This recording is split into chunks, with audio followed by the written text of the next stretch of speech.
Bienvenidos a Black Hole, en donde encuentran un diálogo sobre conceptos, ideas, de análisis de texto, sobre psicoanálisis y otros temas. Al igual que en un black hole, nos adentramos en la fuerza gravitatoria del texto, donde ni siquiera la luz puede escapar.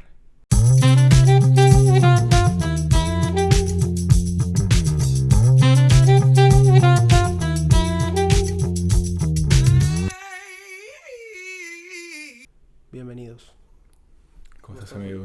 Muy bien, ¿y tú? Bien, igual. Espero que también ustedes estén muy bien. Pues el día de hoy traemos un texto interesante por la situación que estamos viviendo en nuestra época. Es más que un texto, es una correspondencia. Correspondencia, forma parte de una correspondencia. Una correspondencia, una serie de cartas, 2 cartas publicadas sobre Freud y Albert Einstein en 1923 más o menos. 32, 33, sí. Y bueno, este texto se titula El porqué de la guerra. Para introducir el texto, quiero comentarles que Einstein le manda una carta a Freud para solicitarle como algunas explicaciones, ¿no? de este fenómeno que estaba sucediendo en el mundo, la Segunda Guerra Mundial. Post Primera Guerra Mundial y bueno, el ascenso del nazismo. ¿No? El ascenso del nazismo, donde pues justo Freud había tenido que exiliarse de Alemania, se había ido a Francia y Sí. bueno, había una caldera en Europa en esa época. Estaba muriendo mucha gente a causa de la guerra. Entonces Einstein le escribe a Freud, le hace una propuesta sobre algunos conceptos que posiblemente Einstein revisó de la obra de Freud como para poderse explicar también algunas cuestiones. Y pues la primera pregunta que le hace Einstein a Freud es si hay algún camino para evitar la guerra, en tanto como una manera de relacionarnos entre las personas. Claro. Pero quiero comentar también que estas cartas que se escribieron Einstein y Freud, pues fue prohibida su circulación, ¿no? No podía publicarse, no podía hablarse de ello, fue prohibida la circulación, pues quizá por lo que implicaba lo que estaban nombrando ellos, ¿no? Incluso pues Freud fue uno de los que sufrió su quema de libros, sí, junto a otros grandes autores en el periodo nazi. Y bueno, desde ahí pues uno se pregunta, ¿no? ¿Qué estaban tratando de que la gente no supiera? Tal cual. En una parte cuando Freud comienza la carta, ¿no? La respuesta más bien, lo trata de llevar como al terreno de las fuerzas versus el derecho, ¿no? Se podría decir. Entonces dice, bueno, el poder implica muchas cosas, pero Freud prefiere aterrizarlo hacia un estatuto de fuerzas, que a lo mejor después, bueno, ya al final de la carta lo va a terminar anudando con su teoría de las pulsiones, ¿no? Con algo más metapsicológico. Pero al principio dice, bueno, está la fuerza, en lugar de poder vamos a decir fuerza, y el derecho. Que aquí a lo mejor un dato también interesante, estos días estaba leyendo a otro gran autor del estructuralismo francés, post-estructuralismo francés, Roland Barthes, y dice que el derecho es la violencia y la obligación, de alguna forma. Vamos a ir paso a paso en esto del derecho como algo que se impone para justamente resguardar la violencia, ¿no? Pero termina siendo, bueno, como lo vimos el capítulo pasado en el texto del doctor Bruno Bonoris, termina siendo muchas veces más violento aún, pero bueno. Causa de violencia. Una causa, sí. Y bueno, me gustaría mencionar los puntos que Einstein le pide a Freud en su carta, que se despliegue, ¿no? Que intervenga, que conteste las preguntas, las inquietudes que tenía Einstein. Entonces hace esta pregunta, ¿no? ¿Hay algún camino para evitar la guerra? Y Albert Einstein de alguna manera se responde, ¿no? De las personas que deberían de gestionar estos procesos se dan cuenta que están limitados, ¿no? Que se encuentran limitados para como incidir directamente en ese conflicto de intereses. Y esto nos lleva como una pregunta que probablemente hemos escuchado, ¿no? O una afirmación, no sé si es pregunta, de que realmente el presidente es el que manda el país. O sea, como ese sujeto que es un ser humano es únicamente el que manda, o hay todo un grupo de gente con intereses, ¿no? Claro. Que él simplemente pone, bueno, no simplemente, pero los representa de alguna forma, ¿no? Totalmente. Entonces, de ahí Einstein también va planteando que el afán de poder de los gobernantes siempre es hostil. Uh-huh. Justo lo que hablabas como del derecho, ¿no? Pues es un derecho y se tiene que cumplir bajo, en algunos momentos, bajo la violencia que podamos aplicarle a algún país o incluso a los mismos ciudadanos, ¿no? Y que aquí esto nos lleva, Alonso, a un tema, bueno, Freud habla también de la situación original, que ahí también podríamos preguntar, bueno, desde el comienzo, muchas veces dice Freud, bueno, ¿desde qué comienzo? ¿Cuál es la situación original, no? Uh-huh. Pero textualmente dice, domina el mayor poderío, la fuerza bruta o intelectualmente fundamentada. Líneas más abajo, comenta, el que pasa por el reconocimiento de la fuerza mayor de un individuo puede ser compensada por la asociación de varios más débiles. Esto, y bueno, se tira la gran frase francesa, ¿no? La unión hace la fuerza. Es decir, que uh-huh. frente a alguien que a lo mejor, o una fuerza, para no decir alguien, pero una fuerza que tiene el dominio, bueno, se le puede hacer un peso para Freud de la unión de varias fuerzas más débiles, ¿no? Hay una comunidad, de ahí podemos llegar a la comunidad. Hay un ejemplo que me platicaba un señor de la colonia de Alianza Real, uh-huh. que pues las pandillas de alguna manera son guerras, sí, claro, a menor escala, ¿no? Sí, entre comunidades. Entonces decía que había un conflicto entre pandillas y se peleaban justo afuera de su casa, ¿no? Entonces, por las piedras y lo que se aventaban, uh-huh. algunos vehículos y algunas casas salían perjudicadas. Entonces me dice, lo que hicimos fue prácticamente levantarnos en armas, y cuando se iban a empezar a pelear, salimos todos los vecinos y se terminó la guerra, ¿no? Un tema de autodefensa, podríamos plantearlo. O sea, como de ahuyentarse, pero como si se hubieran juntado los más débiles uh-huh. a salir, ¿no? Entonces, pues somos más débiles, pero somos más. Claro, ese sentido, totalmente. ¿no? Y bueno, justamente es un tema que después viene en el sentido de, para reconocer una comunidad, para que se haga comunidad, tiene que haber intereses en comunes, dice Freud, claro. Afectos, ¿no? Y bueno, aquí podríamos agregar acuerdos, objetivos en común. ¿Cuál era el objetivo en este caso? Bueno, eliminar que se pelearan en el terreno, ¿no? Cuidar como las pertenencias. Claro. También Einstein pregunta a Felipe acerca de pues las personas que fabrican armas, como son los mayores beneficiados de las guerras. Bueno, otra cuestión como de intereses. Sí, claro. Y hay algo muy, muy interesante que Einstein toca, y creo que de alguna manera es importante como recuperarlo, de cómo el gobierno y la iglesia gobierna y organiza nuestras emociones. De alguna manera, las encausa, ¿no? Las codifica. Exacto, les va dando un rumbo de que esto es lo que está permitido, ¿no? Este es el ideal del gobierno en ese sentido. Sí, o sea, sabemos que por ejemplo el Estado, al menos en Occidente, bueno, antes del nacimiento del Estado, la Iglesia funcionó como el gran aparato que regía la vida de las personas en Europa, bueno, y hasta en América, ¿no? Claro. Justo cuando hablamos de estas cuestiones de violencia, pues al principio de la comunidad, así como lo originario, uh-huh. era como la fortaleza física que podía tener determinadas personas para imponer su ley, ¿no? Uh-huh. Y dice, todo iba bien, entre comillas, ¿no? Hasta que empezaron los instrumentos como armas. Entonces ya no era el más fuerte, sino el que supiera utilizar uh-huh. las armas.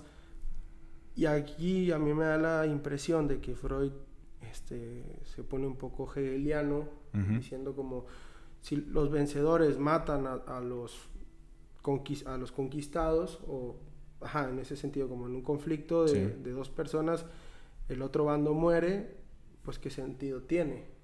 Ya no hay posibilidad como de hacer valer lo que se había peleado de alguna manera, o sea, y empieza a plantear como la idea de no matarlos, pero sí someterlos. Okay. Y justo es como la idea Hegel de qué me sirve matar al amo. Sí, pierdo mi estatuto y bueno... ¿Y quién me va a reconocer? O el amo, claro, de qué me sirve matar a mi esclavo trabajando por horas, porque luego ¿cómo me voy a reconocer como amo si ya no tengo esclavos? Y ahí está el tema. El reconocimiento de uno mismo viene del otro, siempre. Exacto. sí. Justamente con esto, a lo mejor no está tan explícitamente en Freud, pero se puede llegar, o entre líneas lo podemos leer, que es justamente esto, ¿no? O sea, para una comunidad ya vence la violencia, por ejemplo, se crea una comunidad o acuerdos, ahí viene la ley para mantener la paz. Justamente la ley viene a ser como la obligación, la única forma para mantener la paz, ¿no? O sea, qué se debe hacer, cada uno empieza a cumplir su rol, pero creo que esta parte del poder, de las relaciones de poder, o de fuerzas, en términos freudianos, se van a lo micro, en el sentido, por ejemplo, de las instituciones. A lo mejor hay un Estado que nos protege como país, podría decir, pero las relaciones se empiezan a expresar en relaciones íntimas, en lo micro, o sea, la familia, por ejemplo, las relaciones de papá e hijo, de compañeros. ¿Qué es lo que dice Freud? O sea, desde el origen de la comunidad ya hay una relación desigual entre padre e hijo, hombre, mujer, claro. amos, esclavos, ¿no? Y es algo que de alguna manera en la familia como institución y en lo micro y en el organismo de gobierno pues sigue sucediendo, ¿no? Y que muchas veces es hasta descuidado, o sea, aquí es el énfasis y a lo mejor desde el psicoanálisis, es decir, la batalla, si lo queremos ver en términos de batalla, los acuerdos, las leyes, se dan sobre todo en lo micro, porque lo macro parece que ya está todo bien organizado, las instituciones tienen su modo de funcionamiento de años. Lógica y orden. Exactamente, pero en el terreno micro, la familia, porque es como la primera institución, la institución primordial en Occidente al menos,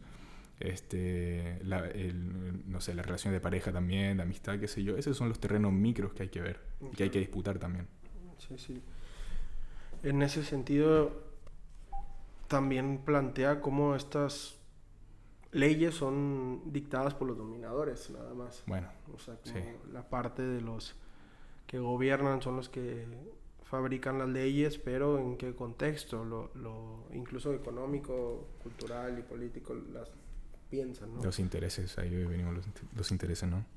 Y Freud se empieza a responderle a Einstein como si habrá algún día como medios para terminar la guerra, ¿no? Entonces Freud pone, pero ¿por qué usted y yo deberíamos estar preocupados por la guerra? ¿Por qué no aceptarla como incluso algo biológico, incluso natural a veces dicen? Biológico, natural, necesario, ¿no? Es como... Y Freud va de alguna manera a visibilizar algunos aspectos que todos los seres humanos, algunos más humanos que otros, podemos llegar a experimentar a lo largo de nuestra vida, que es las pulsiones. Y que, bueno, no es algo que se experimenta, sino que de alguna manera nos rige en ese sentido. En términos freudianos, claro. Pero nos va a hacer como nos va a partir en dos, poniendo de un lado que hay pulsiones, pues llamémoslo energía, o ya en algún momento Freud lo llama energía, pero una pulsión como algo que te hace avanzar, te hace ir hacia algún lugar, hacia hacer algo, ¿no?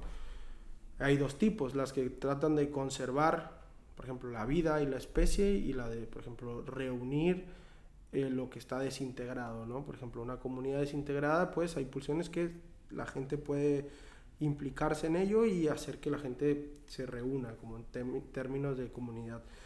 Pero también existen otras que nos orientan a destruir como a los otros, incluso a destruirnos a nuestra propia persona, con malos hábitos. Ese sería como el ejemplo número uno. Todos sabemos que fumar hace daño, pero no nos importa porque entra después el término del placer.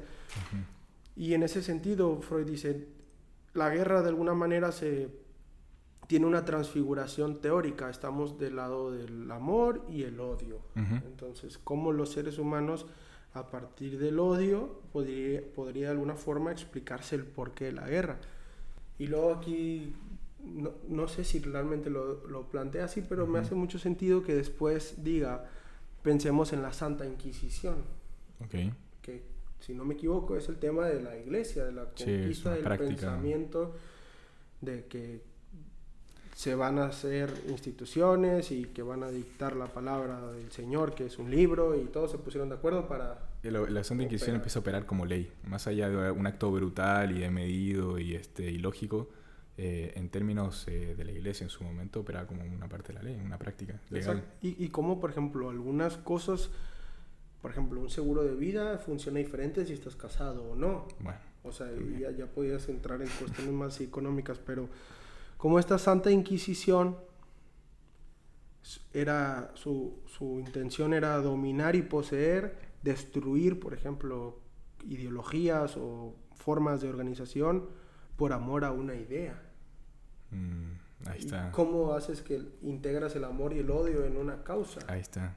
Y el tema de esto, que también lo aclara Freud, es que estas dos pulsiones, la sexual, eros o de vida, y tanto la de destrucción como la de muerte, nunca o sea, son muy difíciles de aislar, dice, o sea, constantemente están mezcladas, como, bueno, las prácticas de estas, a lo mejor de la Inquisición, el acto de fumar, es muy difícil aislar una pulsión, esto es 100% pulsión de vida, o esto es 100% pulsión de muerte, ¿no? O sea, las actividades para Freud, las pulsiones están mezcladas. Sí, o sea, ¿cuánta satisfacción podrá sentir el presidente que está bombardeando a otro país? Bueno, también. O sea, como despertarte y decir, hoy mandamos a aventar bombas, ¿no? Qué placer. Y aquí vienen los términos, porque hoy en día a lo mejor estamos navegando a través de la historia, pero por ejemplo el caso actual en Occidente, bueno, ya sabemos el gran conflicto que hay entre Rusia y Ucrania, ¿no? Pero también hay un montón sostenidos por fuerzas de Occidente en Medio Oriente, ¿no? En Siria, está el caso de Libia, hace años Túnez, está Somalia, incluso para no ir tan lejos a lo mejor, o algo tan que nos parece al menos tan lejos, aquí mismo en Latinoamérica o en México. O en nuestra propia comunidad. En nuestra propia comunidad. Entonces, pero ahí están sostenidos. Creo que la visión freudiana de las pulsiones, bueno, claro, hace referencia a la propia teoría de Freud, ¿no? El psicoanálisis, pero como vimos también en el texto pasado, muchas veces se queda corta la misma teoría para explicar un montón de cosas, ¿no? En el sentido de que hay intereses, y los intereses ya no aparecen en términos a lo mejor planteados acá, pero los intereses económicos hoy en día son fundamentales para explicar los conflictos, ¿no? Sí. Y en ese sentido de que no solamente a gran escala está este tema, sino como también a las partes micro. Sí. Pensemos en México, o sea, y en nuestro estado, ¿no? En Nuevo León, cuánta gente muere al día, pero no, o sea, no en una cuestión natural de que muera por vejez o por un accidente, ¿no? Sino cuánta gente muere por el crimen o por la violencia o por el abuso del poder o por entonces toda esta cuestión estructural. Podríamos incluso decir, Alonso, que la violencia, al menos hoy en día, como se expresa a nivel de escala, ¿no? La violencia viene a responder a algo más de interés, más que algo pulsional de que, me caíste mal o me enojé contigo y te mato. Ya como que ya no corresponde a algo tan pulsional, ¿no? De que enojo y destrucción, sino que a lo mejor son tácticas, operan bajo otros términos, sí, ¿no? Y la muerte, en este caso, viene a ser la consecuencia. Claro. También hay una frase que me gustó, quiero subrayar, dice: el ser vivo conserva su propia vida destruyendo la ajena. Y después de esta frase Freud va a poner como más claro cuál es la alternativa de la comunidad, ¿no? Y empieza a hablar de una civilización elevada en la cultura, más acercamiento a lo intelectual, la razón, ¿no? al uso de la razón. Y bueno, eso es como la parte muy ideal, que ojalá algún día pues realmente esos sean los intereses, o sea, que el gobierno realmente tenga un interés para ayudar a la comunidad y no intereses personales o económicos, como que porque o sea, sí que beneficien al país, pero a costa de qué, o a qué parte del país beneficia, ¿no? Como... Exactamente, qué intereses y quién llega al poder. Aquí está la cita justamente, Alonso, dice: solo es posible impedir con seguridad las guerras si los hombres se ponen de acuerdo en establecer un poder central al cual se le conferiría la solución de todos los conflictos de intereses. Esta formulación involucra sin duda dos condiciones: la de que sea creada semejante instancia superior y la de que se le confiera un poderío suficiente. Aquí da el ejemplo, por ejemplo, de la Liga de las Naciones, después de la Primera Guerra Mundial, que bueno, después viene a ser hoy en día la ONU, ¿no?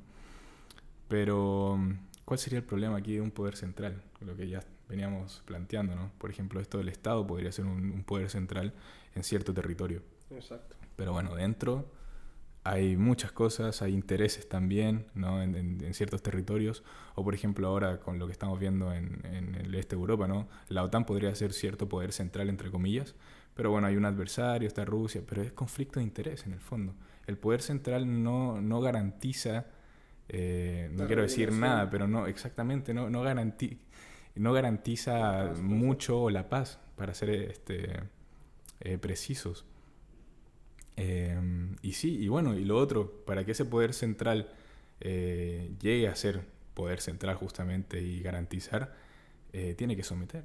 Tendría que tener todas las armas y bombas tiene que someter a su disposición. Exactamente. Es como, tendría que ser más fuerte, ¿no? Sí, y para ir cerrando, no sé si quieres hacer algo más. No, yo con esto ya... Pero me gustaría cerrar con la pregunta de ¿cuánto tiempo hemos de esperar para que los otros se vuelvan pacíficos? ¿Cuánto más? Gracias. Muchísimas gracias.